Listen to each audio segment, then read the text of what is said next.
Well, first of all, he'd take me on a different route every day, and I do not know how he managed to do that.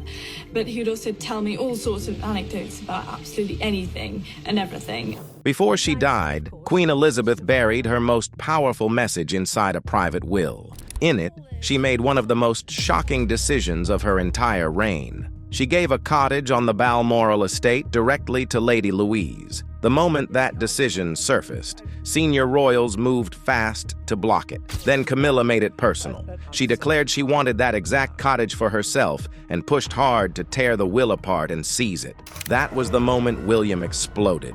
He stepped in, drew a clear line, and declared war against anyone standing between Lady Louise and what the Queen had left her. What he did next stopped Camilla completely cold, and she never saw it coming. The cottage, the death, and the decision nobody saw coming. Queen Elizabeth has 8 grandchildren.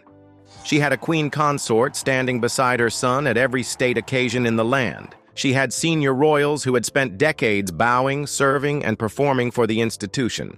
And she chose to give the most intimate piece of her most private estate to Lady Louise Windsor, a 21-year-old girl who held no royal title, carried out no official duties, and had never once demanded anything from anyone. The property Louise received was almost certainly Craigawan Lodge, a 7-bedroom stone house sitting quietly within the Balmoral grounds. This was not a spare guest room. This was not a holiday cabin tucked away at the edge of the estate. This was the private residence Elizabeth retreated to every single summer before moving into the main castle. It was where she went to breathe before facing the world. But it was also something far darker than that.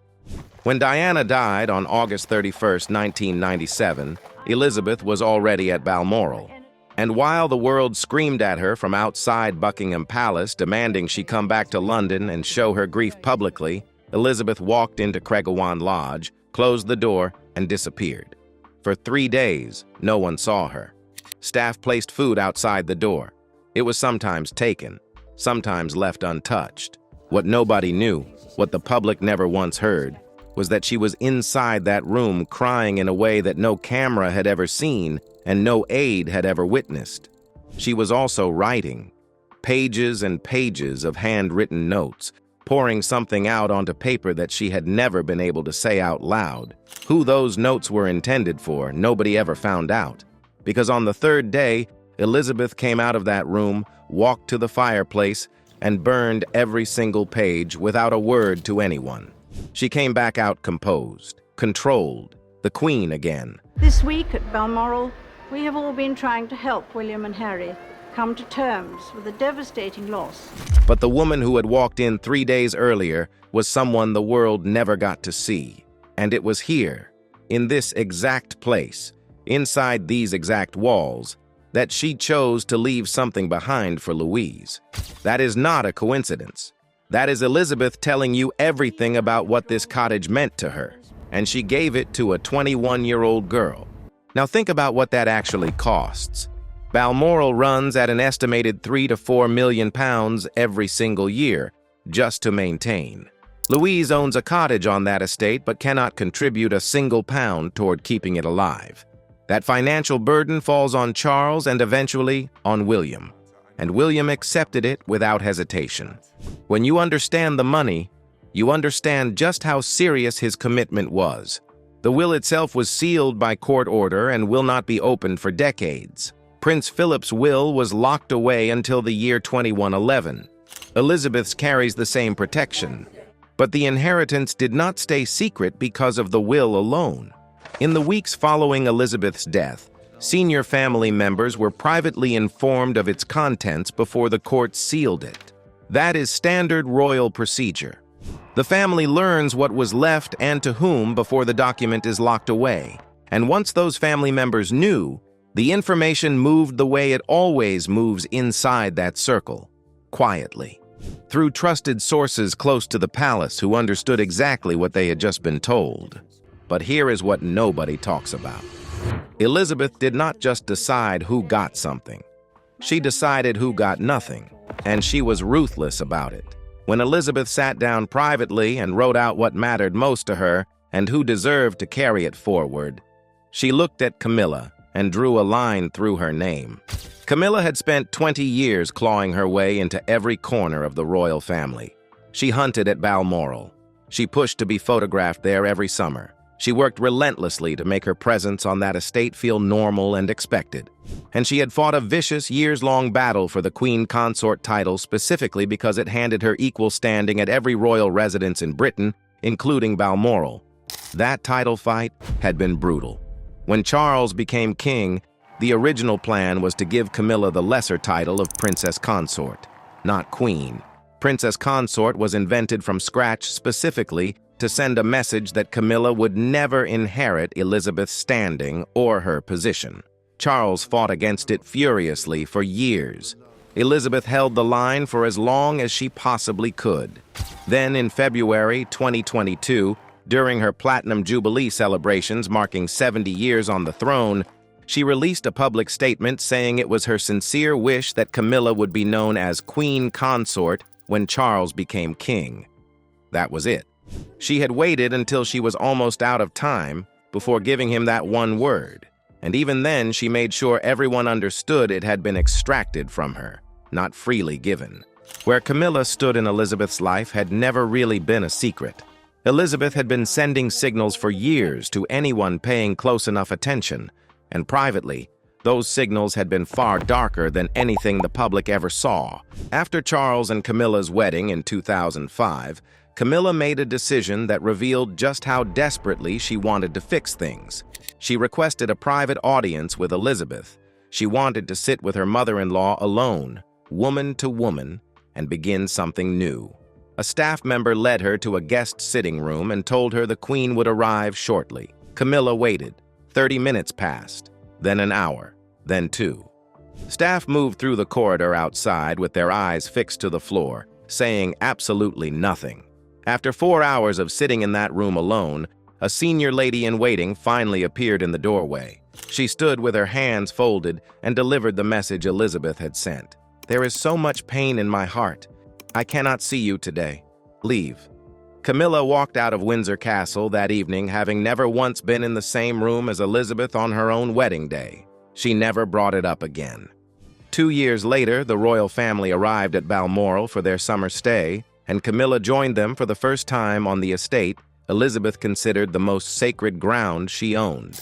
On the second morning, Camilla came downstairs early and walked into the breakfast room to find Elizabeth already seated alone at the table.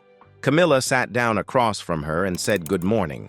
Elizabeth looked up from her papers, held her gaze for a long, cold moment, then dropped her eyes back to the page without a single word, and kept reading. She reached out and rang the small bell beside her plate. A footman appeared instantly. Elizabeth did not look at Camilla. She did not look at the footman. She kept her eyes on her papers and said quietly, "Please inform the Duchess of Cornwall that breakfast in this house is served at 8 o'clock. It is currently 7:40. Camilla was sitting 3 feet away from her. Elizabeth had just spoken about her to a member of staff as if she were completely invisible. Then she turned a page. Camilla pushed back her chair and walked out of the room. That was the woman Elizabeth was.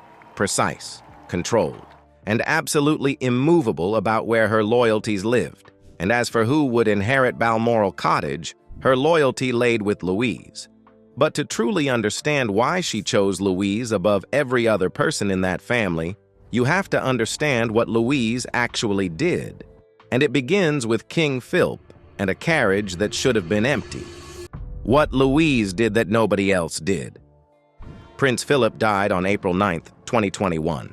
He was 99 years old. He and Elizabeth had shared 73 years of marriage, and when he was gone, the grief that swept through the royal family was visible and raw. And in the middle of all of it, a 17-year-old girl made a quiet decision that changed everything about how Elizabeth saw her for the rest of her life. Philip had spent years teaching Louise to drive a carriage. It was one of his deepest private pleasures in his final chapter, sitting beside this particular grandchild and passing on something he genuinely loved. When he died, Louise could have stepped back. She could have grieved privately and let the institution handle its own tribute. Instead, she dressed in black, climbed into the seat of Philip's carriage, took the reins in her hands, and drove it through Windsor, so that his seat would not appear abandoned and hollow in front of the watching world. Elizabeth sat inside a near-empty chapel, alone behind a mask, a widow of just hours, surrounded by COVID restrictions that had reduced the family gathering to almost nothing. And the grandchild who showed up for Philip in the most personal, most devastating way was Louise. Now here is what makes that moment even more extraordinary. Louise was not a girl who had been handed anything easily inside this family. She arrived in the world 8 weeks too early, weighing just 4 pounds. Her birth was so dangerous that royal aides held the announcement for hours, waiting to be sure both she and her mother Sophie were going to make it. Before she turned 1, she had already gone through surgery to correct a condition where one of her eyes turned inward. She came into this world in crisis, and she grew up in one too. Her father, Edward, and her mother, Sophie, had run a production company called Ardent Productions. In the early 2000s, it was caught using royal connections to make money. The fallout was severe. Edward came very close to losing his place in the family altogether. Louise grew up watching that happen. She watched her parents get publicly humiliated and nearly destroyed for reaching too far. So when she was old enough to claim the title of HRH Princess Louise, she turned it down. She chose to remain Lady Louise instead. Most people read that as humility. It was not. It was a girl who had watched her own family get burned for wanting too much and decided very early that she was never going to make that same mistake. And then Elizabeth looked at every single one of her 8 grandchildren and chose this one. People close to the family are firmly convinced that Elizabeth did not make this decision in isolation or in secret. She almost certainly told Louise privately, which means Louise very likely knew before Elizabeth died. She carried that knowledge completely alone and in total silence. Royal watchers are certain that Elizabeth also considered Sophie before making this decision. In Elizabeth's final years, Sophie became one of the closest women in her life. After Harry and Meghan walked away from royal duties in 2020 and left an enormous gap in the family's public work, Edward and Sophie stepped forward and filled it. Nobody asked them to. Nobody rewarded them for it. They simply showed up and kept showing up. One afternoon, Elizabeth called Sophie into a private room. She reached up, unpinned a brooch from her own chest, a piece she had worn for decades, and pressed it into Sophie's hands. Then she pulled her into a hug and held on. When she finally let go, her voice was unsteady. She looked at Sophie and said simply, "Thank you." Just those 2 words. But coming from a woman who had spent 70 years keeping her emotions locked, those 2 words said everything. Louise was part of that family. She did not earn Elizabeth's love on her own. She earned it as part of a family that had quietly chosen duty over personal gain. But here is where the story twists, because the inheritance did not simply flow smoothly the moment Elizabeth closed her eyes. When she died, Balmoral transferred directly to Charles as the new sovereign. The longest reigning monarch in British history. The Queen died peacefully at Balmoral this afternoon. William steps in. The second Elizabeth died, the war began. Because the moment the Queen took her final breath, Balmoral passed directly into Charles's hands. And standing in the middle of all of it was Louise, with no legal force strong enough to defend what Elizabeth had wanted for her. If the wrong people stepped in first, the entire inheritance could disappear before the public even knew it existed. That was the danger. And William saw it immediately, and he moved aggressively to protect Louise's. And the king's condition only made the situation more dire. King Charles had cancer. The palace tried to control the panic. But behind the scenes, the reality was much worse than the calm public statements suggested. Charles was weak. His workload was shrinking. Responsibilities were quietly shifting away from him, and William stepped straight into the center of the storm. Then came the problem that made everything dangerous. Camilla. What most of the public never understood was how much power Camilla had quietly built over the years. She controlled who reached Charles and when. She could soften his mood, harden his opinions, and quietly steer decisions without anyone ever seeing her hands on the wheel. For nearly 20 years, she had become the gatekeeper around him. And now Charles owned Balmoral. That changed everything. Because if Camilla reached him first, Louise's inheritance was in serious danger. One private conversation could have erased it. The cottage could simply be redirected, delayed, buried under royal paperwork until eventually nobody spoke about it anymore. William saw the opening, and he moved before Camilla could. He made sure Louise's inheritance was secured immediately, and then Camilla found out. The news reached her the way painful information always travels inside royal circles, quietly, through private channels, and the message hit like a knife. Elizabeth had left a Balmoral Cottage to Louise. William had stepped in personally to protect it, and nobody had consulted her. She had been completely shut out. What happened afterwards stunned the staff around her. Camilla walked into her private sitting room inside Clarence's house and ordered every member of staff to leave immediately. The door closed behind her, and for nearly 2 hours, nobody saw her. The house went cold. Staff moved through the corridors in silence.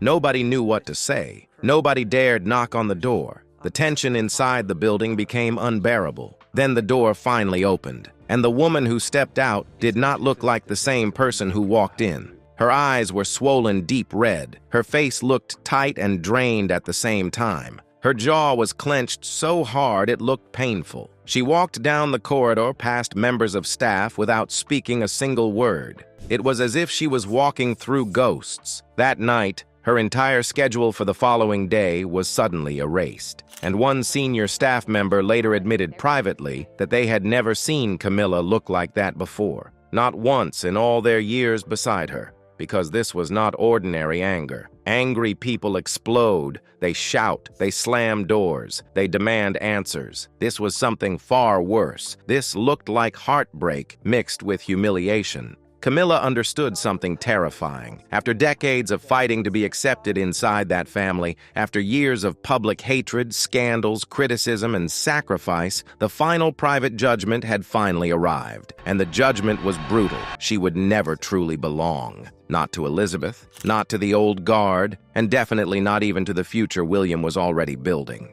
What comes next for Camilla is going to be even colder. When Charles dies, her title would convert from Queen Consort to Queen Dowager. The informal power she had built through 2 decades of daily proximity to Charles would evaporate completely the moment he was gone, because that power had always belonged to her access to him and nothing else. And waiting on the other side of Charles's death is a king who had already spent years demonstrating that he did not see her as part of the family structure he was assembling. And for a woman who had sacrificed everything to avoid exactly that outcome, irrelevance is the worst possible verdict.